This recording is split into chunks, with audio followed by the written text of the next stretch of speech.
Olá!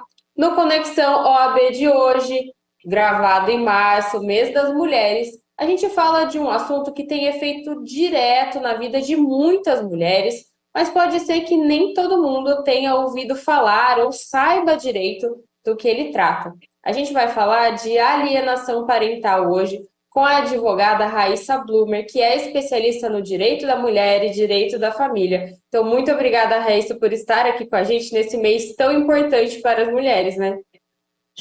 Carol, boa tarde. Eu que agradeço pelo convite. Mais uma vez, estar aí participando com vocês. É sempre um prazer e sempre super importante falar sobre assuntos que são de extrema importância para a nossa sociedade. Sim, e como a gente gosta de explicar realmente para quem está assistindo, antes da gente entrar na lei da alienação parental, você pode explicar o que seria a alienação parental em si? Porque, pelo que eu pesquisei, esse termo vem até de uma teoria psicológica, é isso mesmo? A alienação parental, ela foi criada pelo Richard Garner, que é um norte-americano, e ele criou a síndrome da alienação parental. Lá atrás, no período de 1980, que teve um boom de divórcio nos Estados Unidos, ele criou essa síndrome da alienação parental. Tá? Então, ela surgiu nesse contexto e a alienação parental, ele trazia o significado, né, de que é quando um dos genitores ele usa a criança contra o outro genitor, afasta a criança do outro genitor, praticando atos de alienação parental. Então, ele classificou e ele usava nos processos de divórcio laudos de alienação parental. Tá. E aí, como você falou, uma teoria lá dos anos 80 que surgiu nos Estados Unidos, como que isso se transformou em legislação no Brasil, né? Qual que é o objetivo dessa legislação que é vigente nos dias de hoje? Só para contextualizar, essa lei no Brasil, ela surgiu em 2010.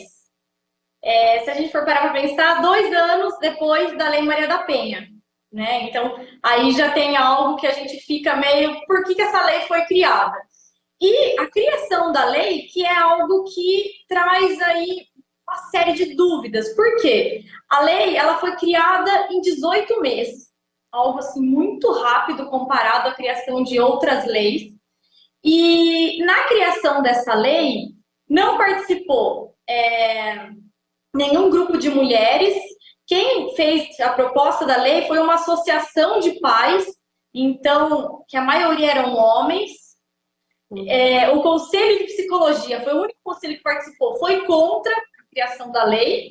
Então, teve uma advogada, essa associação não foi aberto para a população debater sobre o assunto e as mulheres elas não participaram aí da criação dessa lei. Então, a lei foi criada em 2010. Muitos defendem que ela foi criada por questões da guarda compartilhada, que antes na legislação constava que a guarda, não constava que a regra seria a guarda compartilhada, né? Então, muitos têm aí um embasamento da lei de que foi criada por conta dessas questões de guarda e para proteger os interesses da criança. E você citou também que ela é muito relacionada nesses casos de divórcio. Então, em que casos ela se aplica realmente na prática e como que essa alienação é constatada de fato na justiça, nos casos que chegam à justiça, por exemplo?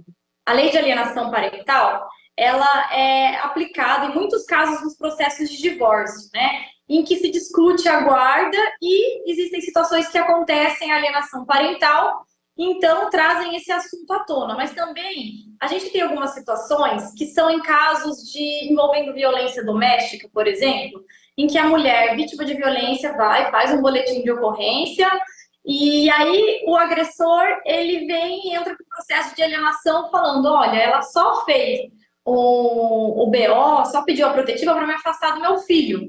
Então, isso é algo que a gente vê acontecendo também na prática. Muitas mulheres acabam sendo vítimas da lei de alienação parental. Então, a gente também tem essa situação.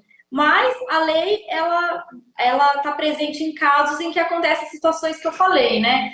De um dos genitores tentar separar o filho do pai ou da família. O Gardner ele falava que acontecia uma lavagem cerebral. Então é como se um dos genitores usassem a criança como forma de vingança, aí, né, nesse contexto assim de divórcio, né, da separação, ou quando acontece um caso de violência. Uhum. E existem consequências, né?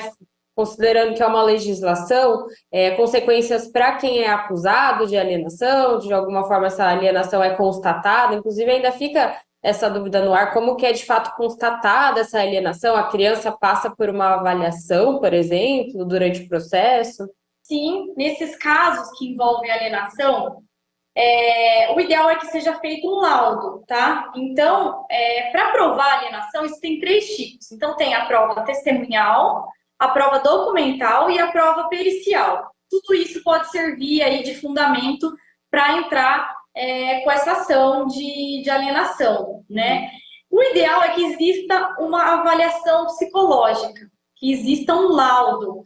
Então, até com uma alteração que teve na lei, hoje o juiz ele pode também nomear peritos particulares. Então, quando as partes têm condição financeira, pode ser nomeado aí um perito particular que seja vinculado ao juízo para fazer, elaborar esse laudo e analisar, né? Porque a lei ela tem várias questões que podem aí caracterizar a alienação parental. Então, eu vou até ler aqui para você, só para ficar bem claro, né? Os incisos da lei. Então, ela fala de dificultar o exercício da autoridade parental, o contato da criança com o genitor, o exercício do direito à convivência familiar, omitir deliberadamente do genitor informações pessoais sobre a criança, apresentar falsa denúncia contra o genitor ou familiares, mudar de domicílio para local distante sem justificativa, dificultando a convivência.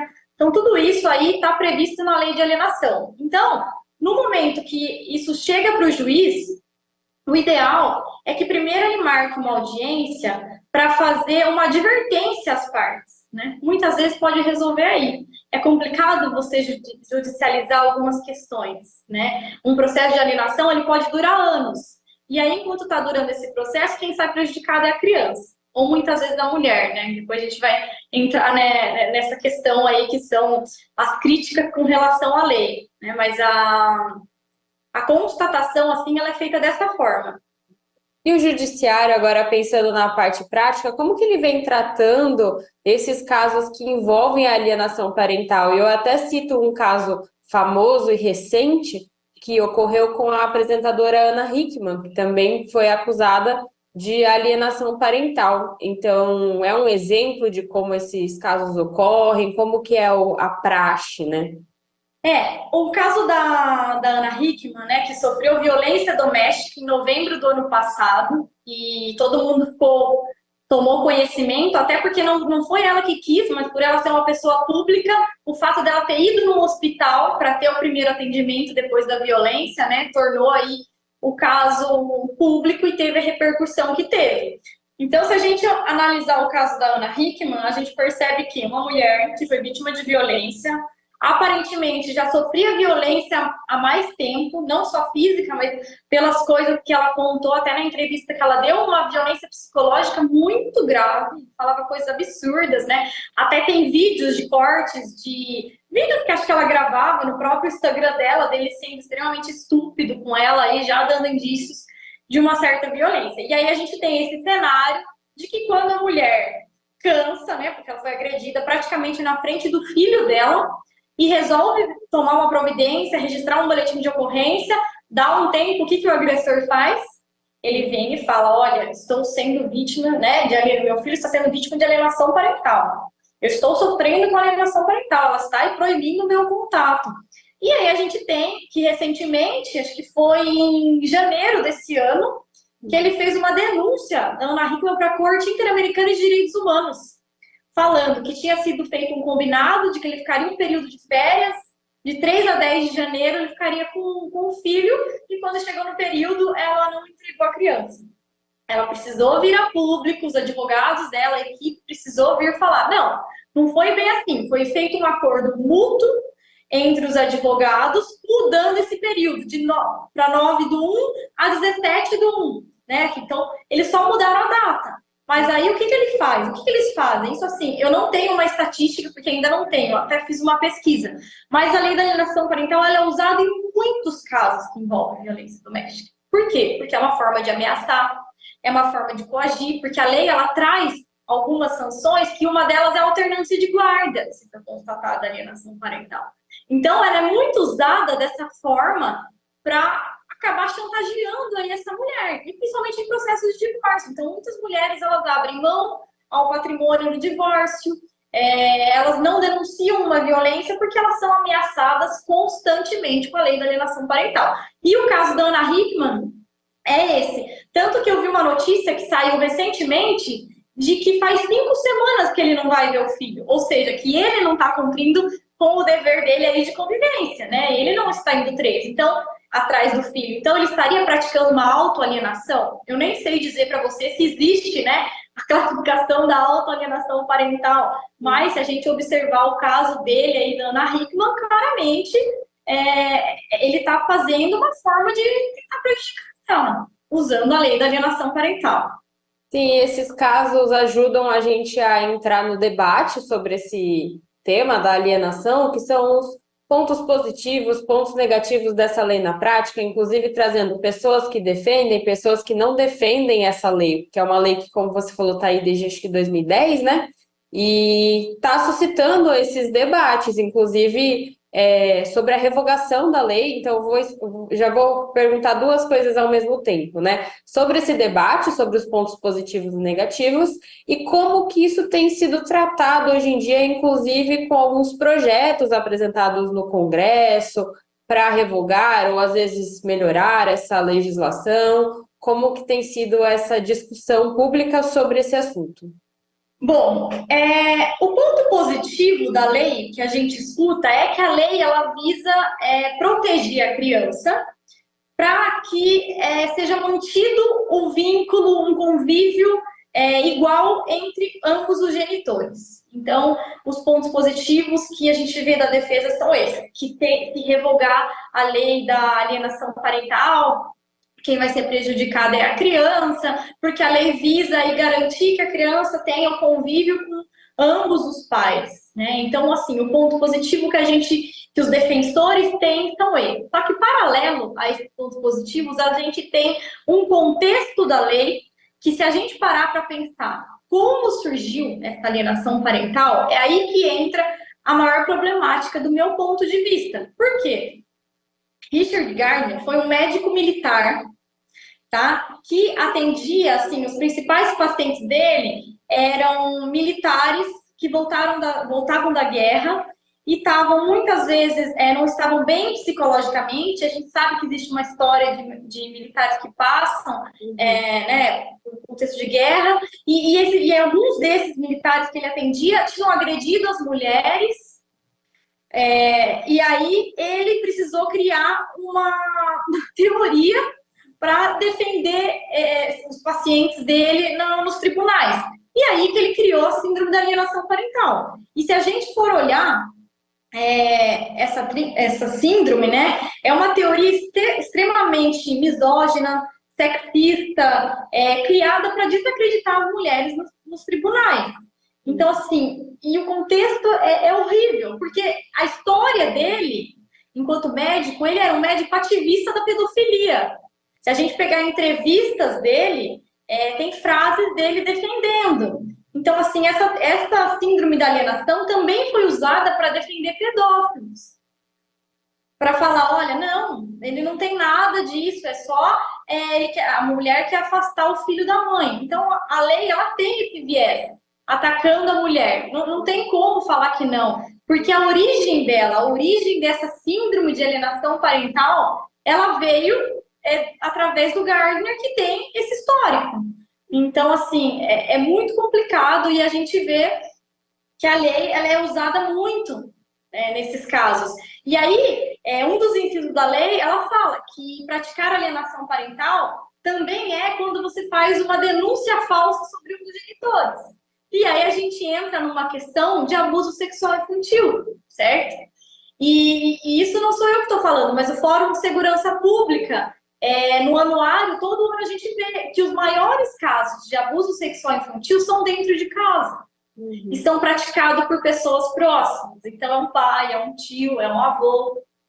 Tá? Então, a gente tem essa estatística de casos de pedofilia praticados dentro de casa, né? Crianças passando por essa situação. E a gente tem um outro fator que é muito difícil você provar que uma criança está sofrendo abuso. Não é tão simples quanto a gente imagina. Porque o abuso sexual, muitas vezes, ele não pode deixar uma marca, né? E aí é o depoimento de uma criança, é uma criança falando. E aí será que a gente tem profissionais suficientes para escutar essa criança e chegar a uma conclusão se realmente essa criança passou por um abuso ou não? E a mãe que escutou isso ou que está duvidando de algo, ela tem que ficar silenciada, ela não vai comunicar o fato, porque ela pode sofrer aí as consequências da lei de alienação. Então, perceba que é um pouco contraditório, né? É óbvio que você fazer uma denúncia falsa é crime, mas, por outro lado, como é que se você está suspeitando que seu filho pode estar sendo vítima de algum tipo de abuso e você não vai comunicar à autoridade para apurar, para essa criança ser escutada aí por uma escuta especializada, você vai simplesmente ficar quieto. Então, a gente tem essa situação. A gente até viu na mídia recentemente crianças sendo entregues ao abusador, chorando desesperadamente, e aí vem uma justiça que acaba tendo que usar, porque é lei, né? Então, é muito complicado, assim. A lei, ela tem essa problemática que é por conta disso que a gente vê tanto debate, tanta crítica, e se a gente for parar para analisar, a ONU já se manifestou, o presidente da ONU já se manifestou contra a lei. O presidente não, desculpa, vou voltar, o comitê. O Comitê dos Direitos da Criança e do Adolescente da ONU já se manifestou contra a lei. O CONANDA, o Conselho Federal de Serviço Social, o Conselho Nacional de Direitos Humanos, o Conselho Nacional da Saúde, todos eles já se manifestaram assim contra a lei. E quando ela foi criada, nenhum deles participaram. E a síndrome de alienação parental, ela não consta no CID-11, que é a classificação de doenças, né? Então, assim, existem essas questões que estão muito fortes, que a gente vê aí, que acontecem na prática. Então, assim, é difícil eu falar para você, revoga, porque também a gente sabe que existem casos em que um dos genitores aí acaba usando a criança para, enfim, se vingar. Mas a gente percebe na prática, assim, e vendo as notícias e acompanhando, que ela é usada muito mais por um lado para atacar a mulher mesmo. É uma lei bem misógina, assim. Então, é complicado. Porque se a gente também for pensar, a proteção da criança já existia antes da lei. Essa criança já estava protegida pelo Estatuto da Criança e do Adolescente, ela já estava protegida pela Constituição Federal, né? Então, as críticas da lei são essas, assim, que ela é usada contra a mulher. E nesse contexto, como que você acredita que esses debates, esses entendimentos, até essas discussões de legislação no próprio Congresso mesmo, vão se encaminhar daqui para frente? Porque é um assunto que, de certa forma, está em alta em alguns meios, né? Está sendo falado, não é uma coisa que está escondida mais, essas problemáticas, vamos colocar assim. Então, como que provavelmente vai ser daqui para frente? Olha, como os advogados, né, eles podem, assim, auxiliar nessas questões, enquanto advogada, eu acho que a gente tem que ter um filtro muito grande do que a gente escuta dos nossos clientes. Porque o que eu vejo é que se os advogados não comprassem essa ideia de vamos usar a lei da alienação para prejudicar ela, vamos usar a lei da alienação para ameaçar, eu acho que já melhoraria, né? Porque ela seria realmente aplicada em situações concretas e não como forma para ameaçar, para tirar o crédito de uma mulher que foi vítima de violência, para ajudar um possível pedófilo a recuperar a guarda de uma criança. Então, eu acho que vai muito dos colegas terem essa sensibilidade de não usar a lei da alienação em qualquer processo. porque você acaba transformando a lei numa coisa horrível. E ela já tem esse contexto, né, que nem a gente conversou, que o histórico da lei, o termo, a síndrome foi criada todo com esse viés. Então, eu acho que os debates têm que seguir, eu acho que a gente tem que discutir muito sobre essa lei. Eu não sei se alterações, ela já teve algumas alterações, mas eu acho que, eu não sei, eu sou contra a lei, né? Então, assim, como eu atendo com perspectiva de gênero, eu já vi 500 casos, assim, de que o pai pratica alienação, mas ele entra contra a mãe falando. E aí vai do colega advogado que todo processo que vai discutir uma guarda coloca um parágrafo lá da alienação parental. Muitas vezes nem sabe do que está falando, não tem uma prova, não tem nada, e aí a gente vê essas questões, né? Então, na verdade, algo que seria para proteger crianças, não protege a criança e acaba prejudicando as mulheres. Então, eu acho que a lei, que tem que ter muito debate, sim, ainda.